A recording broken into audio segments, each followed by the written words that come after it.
All throughout the history of music, some composers have felt the need to work together in the crafting of new works, in which the aesthetic concept is the result of the styles and voices of each composer participating in the creation, where the individual voice is secured as part of the collective voice. Some of the most important collective works in history include the Hexameron Variations for solo piano, written in 1837 and including variations written by Franz Liszt, Frédéric Chopin, Carl Czerny, Henry Hertz, Johann Pixis, and Sigismund Thalberg.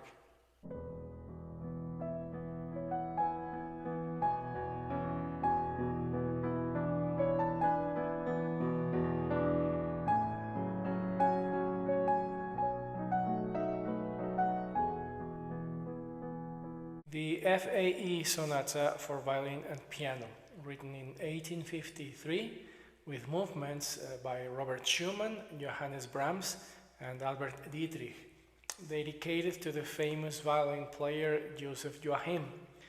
The three challenged Joachim to determine the composer that wrote each movement, which Joachim did easily.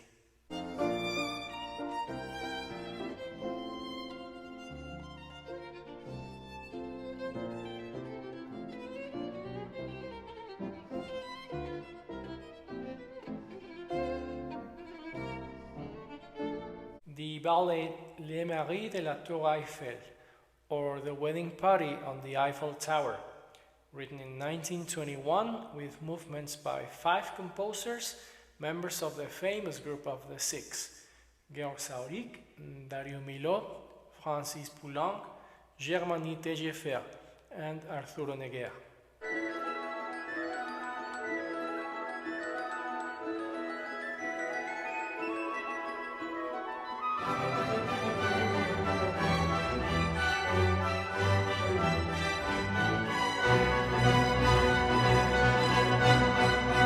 Ballet Le Vintal de Jean, or Jean's Fan, from 1927, which movements were written by Maurice Ravel, Pierre Ferraud, Jacques Sibert, Alexis Roland Manuel, Marcel Delanoë, Albert Roussel, Dario Milhaud, Francis Poulenc, Georg Saurik, and Florence Schmidt.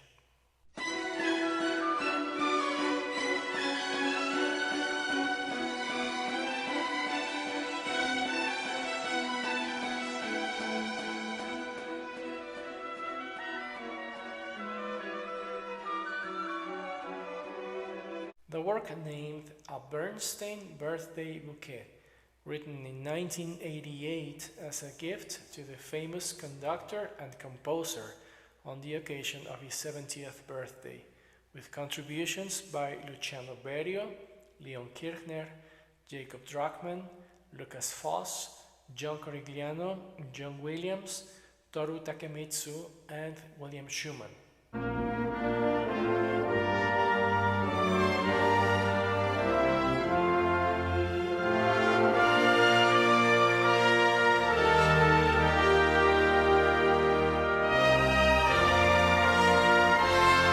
And of course, the work that concerns us on this occasion, Le Tombeau de Debussy, written in 1920 with contributions by Falla, Ravel, Stravinsky, Satie, Dukas, Bartók, Roussel, Gusson, Malipiero, and Schmidt. 2 years after Debussy's death, Henri Prunière, who was the editor of the French magazine Revue Musicale, or Musical Review, commissions to each of the 10 composers a work and an article to be published in the magazine as a tribute to the French master. The 10 composers replied with the following works in the order in which were published in the magazine. The first piece is called The Distant Cry of the Fawn by Paul Dukas for solo piano.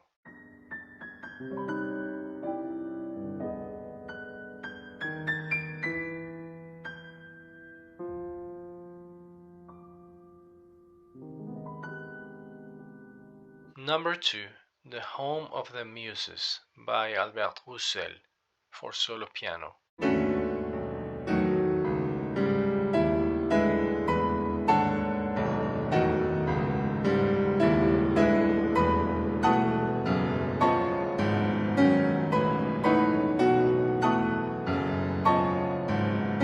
On the third place, a Claude Debussy by Gianfrancesco Malipiero for solo piano.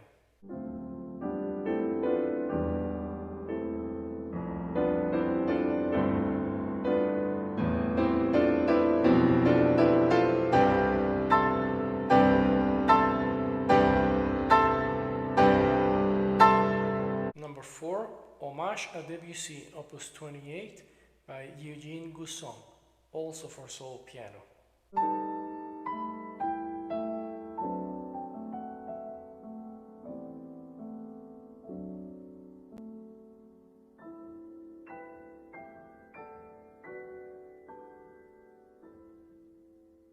On the fifth place, Bela Bartok sent a piano piece that would become the seventh of his 8 improvisations on Hungarian peasant songs, Opus 20.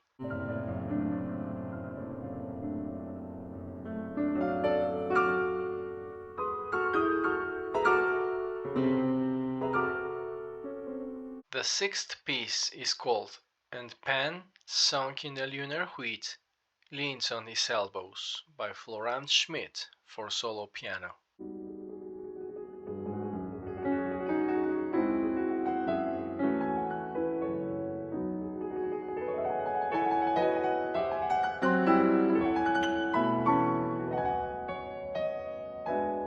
The seventh is a piano piece by Igor Stravinsky, titled Choral to the Memory of Claude Achille Debussy.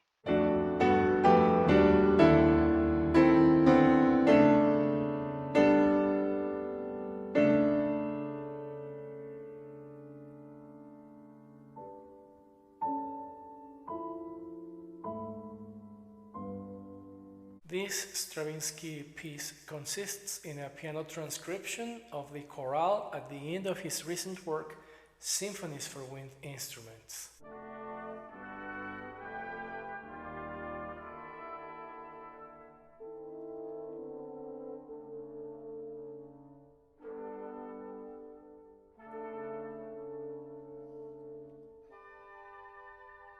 Piece number 8 is a duo for violin and cello by Maurice Ravel, which 2 years later would become the first movement of his sonata for violin and cello.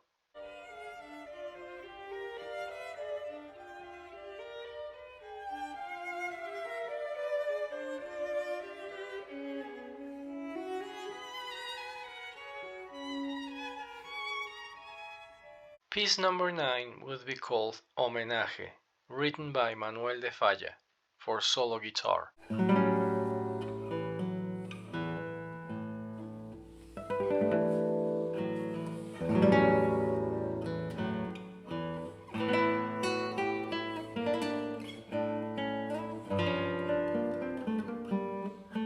And the final piece is a song for voice and piano by Eric Satie, titled Elegy in Memory of a 30-Year Admiration and Sweet Friendship.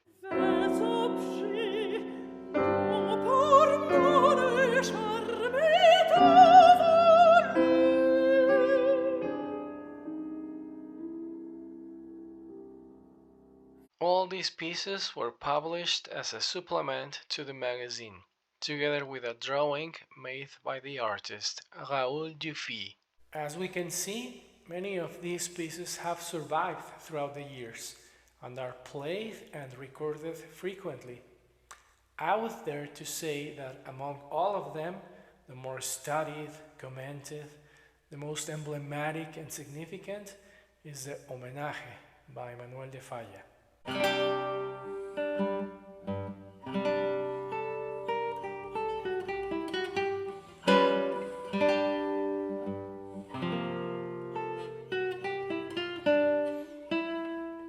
Falla replied to the magazine's request with an article called Debussy and Spain, and with a guitar masterwork, intense and dramatic, of barely 4 minutes of concise music that can be considered as the first guitar composition of the modernist period. Written during a brief period of 2 weeks in the summer of 1920, the Homenaje gets Falla to be the first important composer that wrote for the guitar without being a performer of it. The Homenaje is a true starting point that, just like with the 12 studies for guitar by Heitor Villalobos, breaks with many previous ways of thinking related to the technique, the playing, and the composing for the guitar, introducing the instrument fully into the musical languages of the 20th century.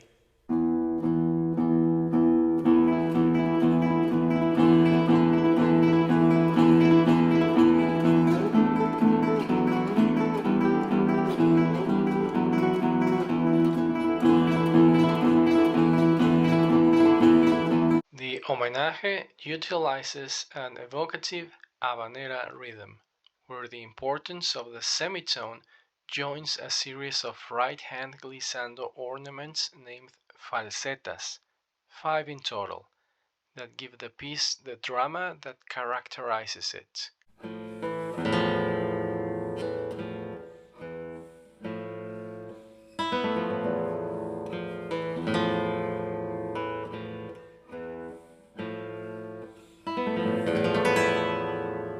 Maestro José Tomás used to tell his students, among them my teacher Marco Antonio Anguiano, that the homenaje is a dramatic habanera, where the habanera dance pattern is present, most of all as a vehicle for the intense drama of the piece.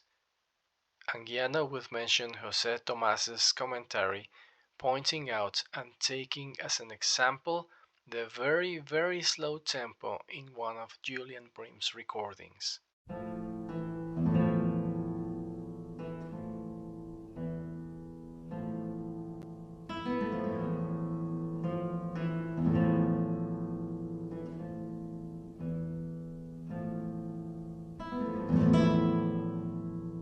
Anguiano would insist that the phrases and melodies in the homenaje are like a cry or a weep, and that the annotation in the score, the notes marked with the sign X, must be accentuated and very little retained, compares to the sobbing of someone that can't breathe well in the midst of crying.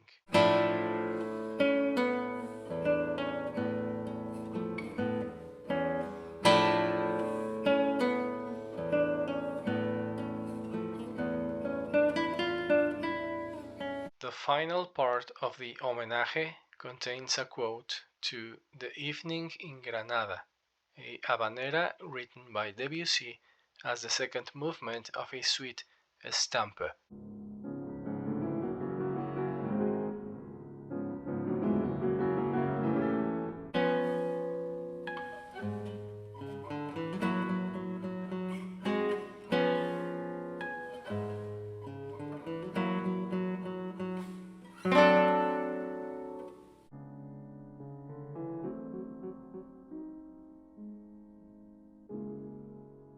As a souvenir to an evening that the two composers spent together in Falla's home in Granada.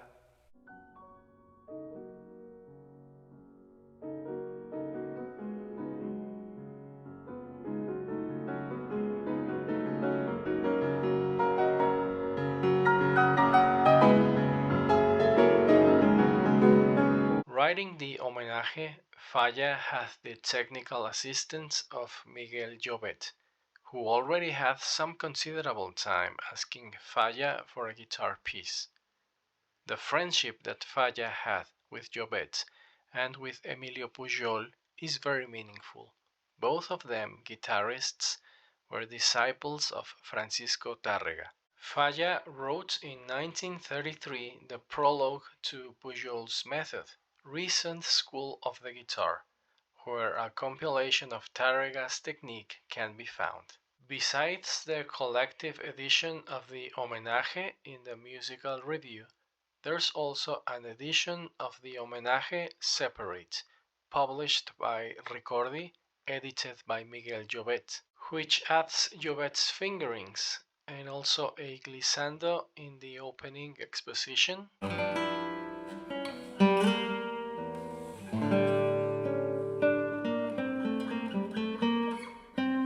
as well as two harmonics in one of the contrast sections.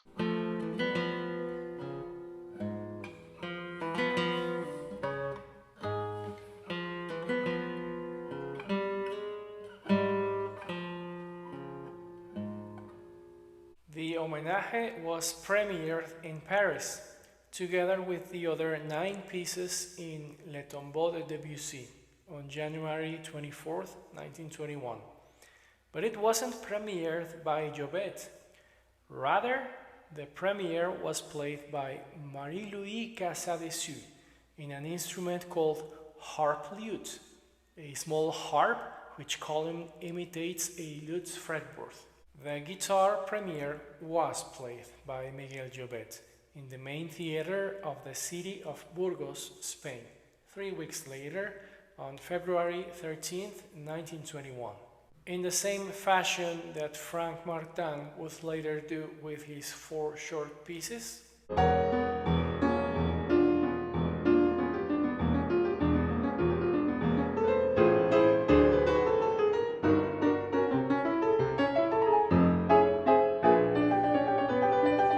Falla transcribed for piano and also orchestrated his piece more for aesthetic reasons than to spread its fame, in my opinion, as it wouldn't be in previous centuries.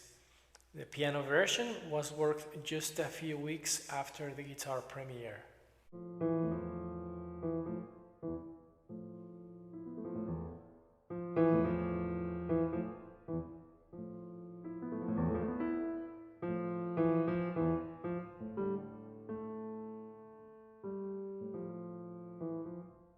The final noble destiny of the Homenaje was as a movement of the suite Homenajes that Manuel de Falla wrote almost at the end of his life in the city of Buenos Aires, Argentina. The suite is made out of orchestrations of his musical tributes to Debussy and Paul Dukas, as well as a fanfare on the name of Eduardo Fernández Arbós and a new piece named Pedreliana. The Homenaje a Debussy now has added a subtitle, Elegy of the Guitar.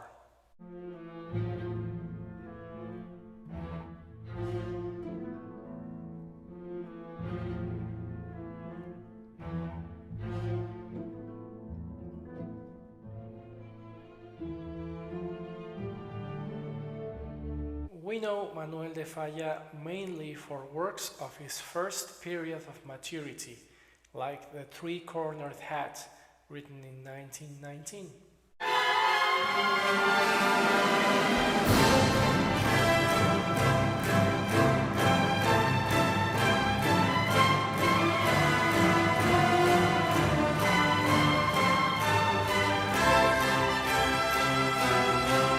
La Vida Breve, written in 1913.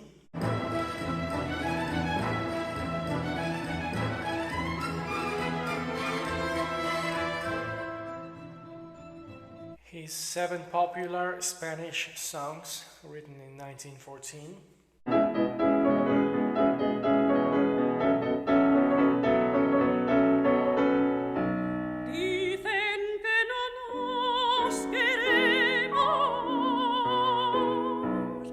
Or the super impressionist Nights in the Gardens of Spain, written in 1916.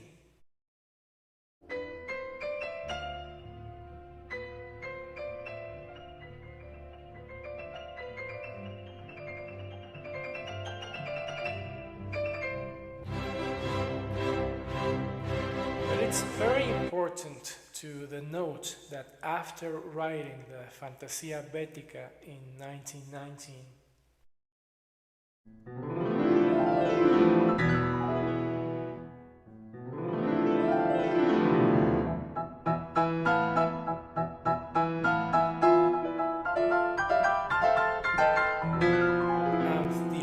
Homenaje from 1920, we can hear the other Manuel de Falla, influenced by avant-garde composers of the time, like Stravinsky, Debussy, and Ravel, which Falla met and worked with throughout his days in Paris. It is then that the musical language of Falla steps into a second period of maturity, characterized by a modern and concise language, sometimes dark, sometimes neoclassical, but always deep, giving place to works like the Concerto for Harpsichord and Five Instruments, written in 1926.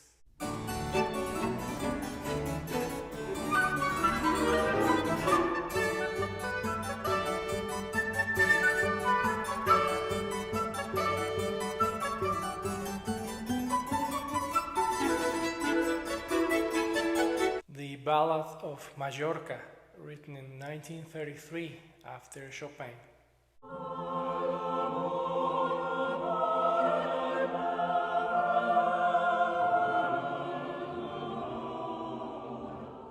Psyche, written in 1924.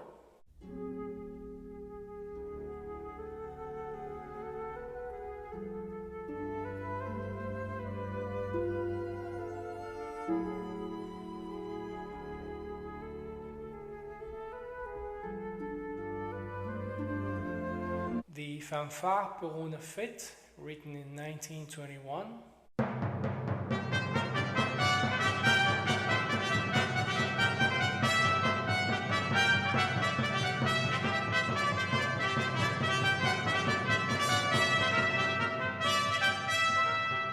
Or El Retablo de Maese Pedro, written in 1922, to mention just a few.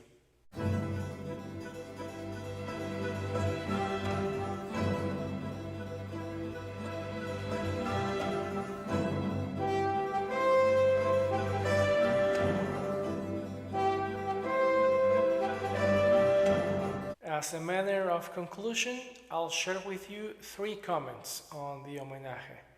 The first one is by the Spanish musicologist Javier Suárez Pajares. The Homenaje a Debussy is something like an habanera flamenca, written in an impressionistic language and full of dramatic intensification resources that turn its short 3 minutes of music into one of the deepest moments of the guitar repertoire. The second comment is by the British composer Benjamin Britten. The Homenaje is a 20-minute piece, condensed and distilled into 4 minutes, which shows Falla's remarkably concise and concentrated control of the musical form. In a curious manner, Britten has his own guitar masterwork of some 20 minutes length, with different sections, just like the Homenaje, but without the distilling. His Nocturnal Opus 70.